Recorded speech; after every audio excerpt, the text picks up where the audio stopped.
phòng và trị mất ngủ do căng thẳng bằng xoa bóp bấm huyệt.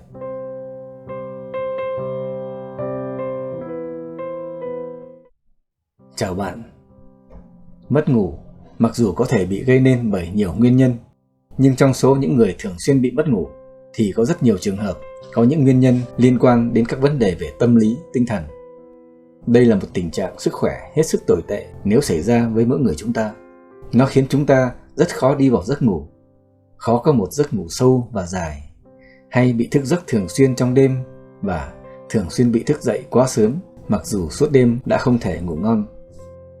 Trong tình trạng như vậy, khi mà ban đêm chúng ta không thể ngủ tốt thì trái lại, ban ngày ở nơi làm việc chúng ta lại không thể tập trung vào công việc chỉ vì luôn luôn cảm thấy buồn ngủ quá mức, mệt mỏi, bực tức và căng thẳng, đồng thời với sự suy giảm chất lượng lao động và đặc biệt nguy hiểm là không đảm bảo được an toàn khi tham gia giao thông, vân vân. Tất nhiên không phải là tất cả, nhưng những trường hợp dưới đây sẽ rất dễ bị rơi vào tình trạng có vấn đề tâm lý, tinh thần căng thẳng và do đó cũng dễ bị rơi vào tình trạng mất ngủ kéo dài như vừa nói ở trên. Việc làm có vấn đề hoặc không đáp ứng được nhu cầu chính đáng của bản thân, gia đình. Hôn nhân trục trặc, hạnh phúc gia đình bị tan vỡ hoặc có nguy cơ tan vỡ. Mất người thân yêu, mắc bệnh hiểm nghèo, hay có sự thay đổi quá lớn trong cuộc sống, vân vân. Một vòng luẩn quẩn có thể xảy ra là một khi bị mất ngủ kéo dài thì người ta thường xuất hiện sự lo lắng bắt đầu từ chính sự mất ngủ, rồi kéo theo vô số các vấn đề khác khiến lo lắng theo. Do đó, sự căng thẳng ngày càng bị gia tăng và ngược lại làm trầm trọng thêm các triệu chứng mất ngủ. Để điều trị được tình trạng đáng sợ là mất ngủ này, nếu nó đang xảy ra đối với bạn, nhất thiết bạn phải học cách kiểm soát được tình trạng căng thẳng bên cạnh việc thực hiện các biện pháp khác liên quan đến lối sống hàng ngày của bạn. Các biện pháp liên quan đến lối sống bao gồm thực hiện chế độ ăn uống lành mạnh và có lợi cho giấc ngủ, tập thể dục và tập thư giãn đều đặn hàng ngày với các động tác và kỹ thuật có lợi cho giấc ngủ, và ngủ trong một môi trường phòng ngủ, chăn ga gối nệm thích hợp, yên tĩnh, thoáng khí và không có các loại thiết bị thông tin, truyền thông trong phòng ngủ, vân vân. Và bây giờ tôi sẽ chia sẻ với bạn một bài tập xoa bóp bấm huyệt cổ điển bao gồm 3 huyệt quan trọng. Hy vọng rằng nó sẽ giúp bạn thoát khỏi tình trạng mất ngủ đáng sợ này. Xin nhắc lại, để chữa trị được chứng mất ngủ, nhất thiết bạn phải thực hiện tốt tất cả các biện pháp liên quan đến lối sống, ăn uống và sinh hoạt như đã nói ở trên. Bạn phải tâm niệm rằng tất cả các biện pháp đó đều quan trọng và đều nhất định phải được thực hiện nghiêm túc và triệt để. Nếu làm được như vậy, không những bạn sẽ nhanh chóng thoát khỏi những đêm dài vật vã, mà bạn còn có được một lối sống lành mạnh cùng với một sức khỏe tổng thể tốt và bền vững cả đời. Nào, bây giờ xin mời bạn cùng thực hành bài xoa bóp bấm huyệt chữa mất ngủ cùng tôi. Bạn có thể thực hiện bài này vào bất kỳ thời điểm nào trong ngày. Tuy nhiên, bạn nên ưu tiên thực hành bài tập này vào buổi tối trước giờ đi ngủ.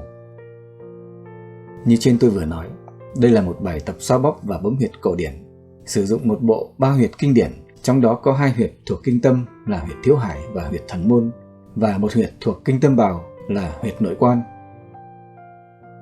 Trước hết, chúng ta sẽ kích thích lên huyệt thiếu hải. Huyệt thiếu hải như tôi vừa nói là một huyệt nằm trên kinh tâm, có ký hiệu quốc tế, viết tắt theo tiếng Anh là HT3. Theo các tài liệu đông y thì huyệt thiếu hải có các chức năng hạ tâm hỏa, trị căng thẳng, phiền muộn, chữa các chứng mất ngủ hay mơ hoảng, vân vân. Bạn có thể xem lại kỹ hơn vị trí và cách xác định huyệt thiếu hải trong video HT3. Tôi xin nhắc lại, cách lấy huyệt thiếu hải tương đối đơn giản như sau. Bạn hãy làm theo tôi. Chúng ta duỗi thẳng tay và một bàn tay hướng về phía trước như thế này. Ở đây tôi duỗi tay trái. Co cẳng tay gập với cánh tay một góc khoảng 90 độ như thế này. Đây là ngấn khuỷu tay. Và đây là đầu trong của ngấn khuỷu tay. Đó cũng chính là vị trí của huyệt thiếu hải. Đây chính là vị trí của huyệt thiếu hải. Vậy, xác định được vị trí của huyệt thiếu hải rồi, thì bây giờ ta sẽ tác động lên nó như thế nào? Có nhiều cách tác động lên huyệt thiếu hải. Tuy nhiên, với mục tiêu chữa mất ngủ, tôi xin gợi ý bạn 5 cách tác động sau. Theo đó, bạn có thể áp dụng một vài cách hoặc cả 5 cách trong cùng một buổi đều có tác dụng tốt tùy theo ý thích của bạn. Cách 1. Vỗ. Bạn có thể dùng tay vỗ nhẹ phần ngón tay lên huyệt thiếu hải trong trạng thái cánh tay duỗi thẳng hoặc hơi co lại như thế này. Xin lưu ý là bàn tay vỗ phải mềm mại sao cho lực tác động lên huyệt không quá mạnh và thô. Chú ý thở đều, chậm và sâu bằng bụng dưới để tạo điều kiện tốt hơn cho tác dụng của huyệt thiếu hải là thanh tâm, hạ hỏa và giảm căng thẳng, nguyên nhân gây nên tình trạng mất ngủ kéo dài. Bạn có thể vỗ nhẹ nhàng như vậy trong vòng 1-2 phút. Cách 2. Xoa. Kể cả bạn đã áp dụng cách 1 hay chưa, bạn vẫn có thể áp dụng luôn cách 2 này. Nếu như cách 1 ta có thể dùng các ngón tay để vỗ nhẹ nhẹ lên huyệt thiếu hải, thì bây giờ ta xoa lên nó bằng cả lòng bàn tay ấm nóng của mình. Cụ thể là bạn có thể xoa lên huyệt như thế này. Thời gian xoa lên huyệt thiếu hải như thế này kéo dài cũng nên từ 1-2 phút.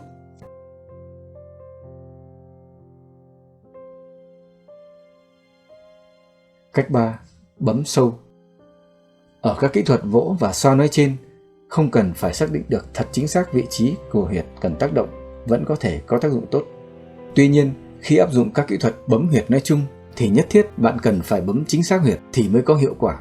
Thậm chí trong một số trường hợp còn có thể tránh được những tác dụng ngược vì bấm nhầm huyệt. Ở đây, đối với huyệt thiếu hải thì cách xác định vị trí của nó tương đối đơn giản như tôi vừa hướng dẫn ở trên.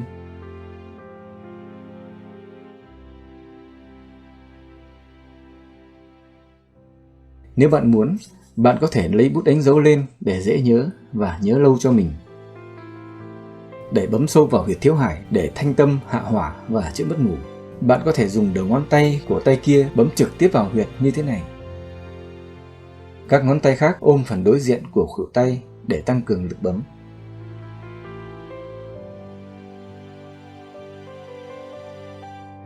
Chú ý là bạn phải cắt ngắn móng tay trước khi bấm huyệt, không để móng tay làm tổn thương lên vùng huyệt.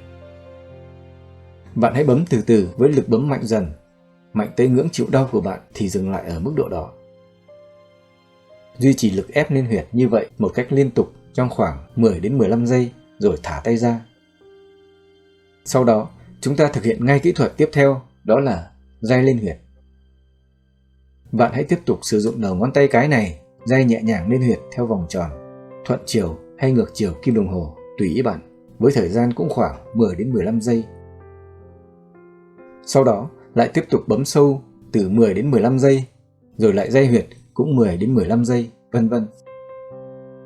Bạn cứ thực hiện đan xen hai kỹ thuật bấm sâu và day như vậy trong vòng từ 2-5 phút trước khi chuyển sang tác động các huyệt khác. Cách 4. Nhấn nhả.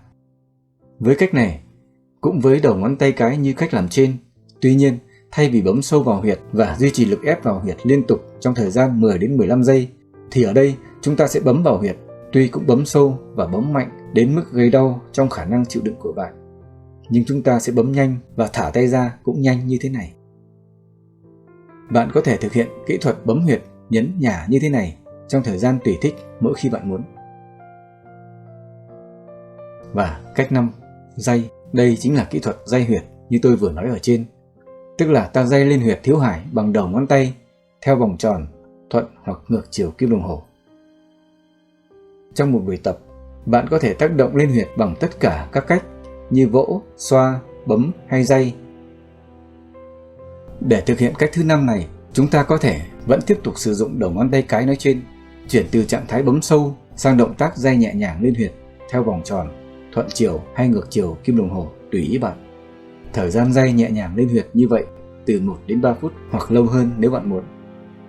Như vậy, với riêng huyệt thiếu hải, tôi giới thiệu với bạn 5 cách tác động lên huyệt. Tùy từng hoàn cảnh cụ thể mà bạn có thể áp dụng cho mình tất cả hoặc một vài cách mà bạn thấy phù hợp. Sau khi tác động lên huyệt thiếu hải bên tay này, chúng ta sẽ tác động lên huyệt thiếu hải ở tay kia cũng với kỹ thuật và thời gian tương tự như bạn đã áp dụng cho tay này. Sau đó, bạn sẽ chuyển sang tác động lên huyệt thứ hai, đó là huyệt thần môn. Huyệt thần môn cùng nằm trên kinh tâm với huyệt thiếu hải. Nó có ký hiệu quốc tế viết tắt theo tiếng Anh là HT7. Bạn có thể xem lại vị trí và cách xác định chính xác huyệt thần môn trong video HT7.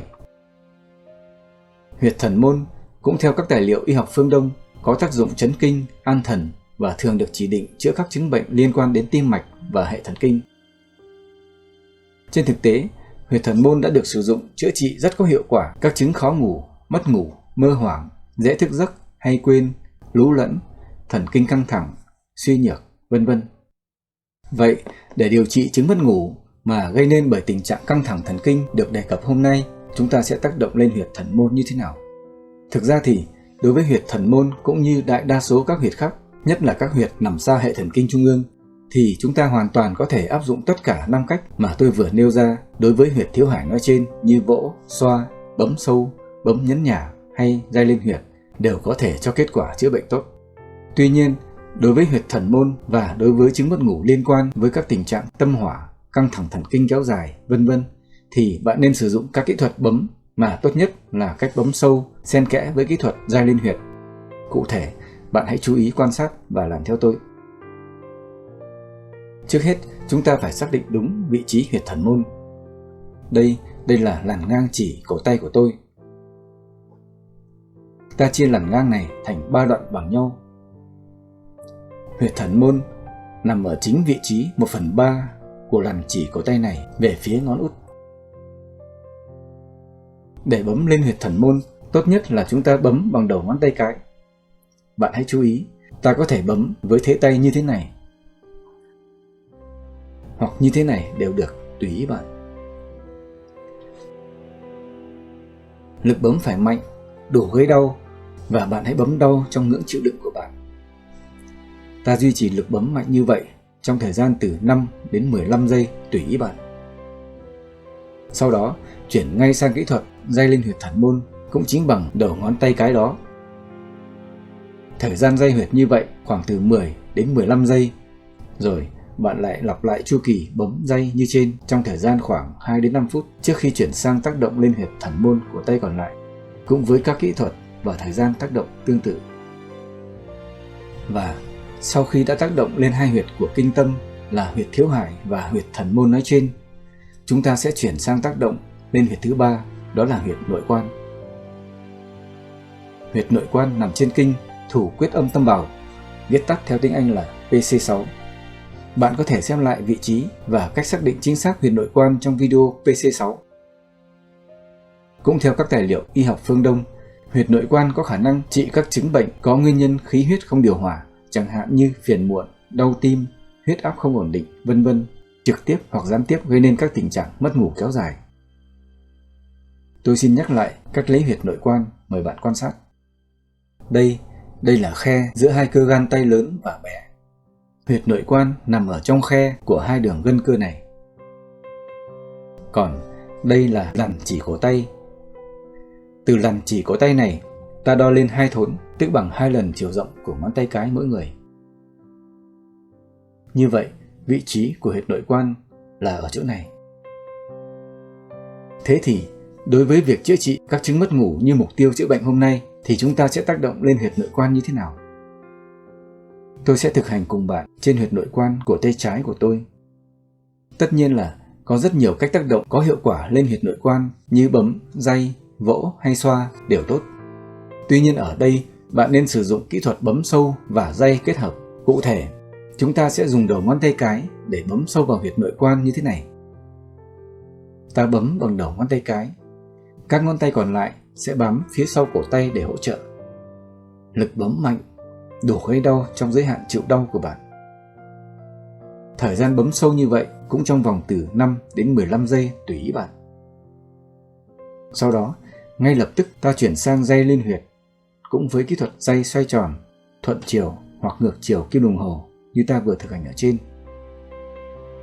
Thời gian day như vậy cũng trong vòng từ 10 đến 15 giây. Sau đó, chúng ta lặp lại chu kỳ bấm day như vậy nhiều lần trong thời gian từ 2 đến 5 phút trước khi chuyển sang tác động lên huyệt nội quan của tay còn lại, cũng với các kỹ thuật và thời gian tác động tương tự.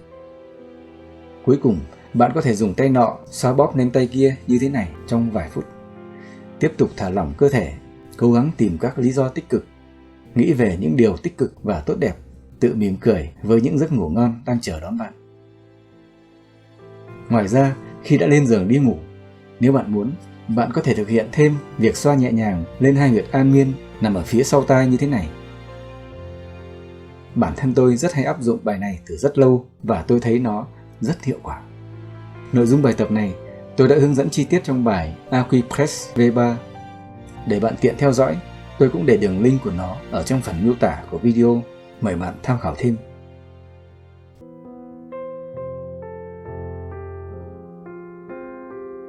Chúc bạn thực hành tốt, nhanh chóng có những giấc ngủ ngon.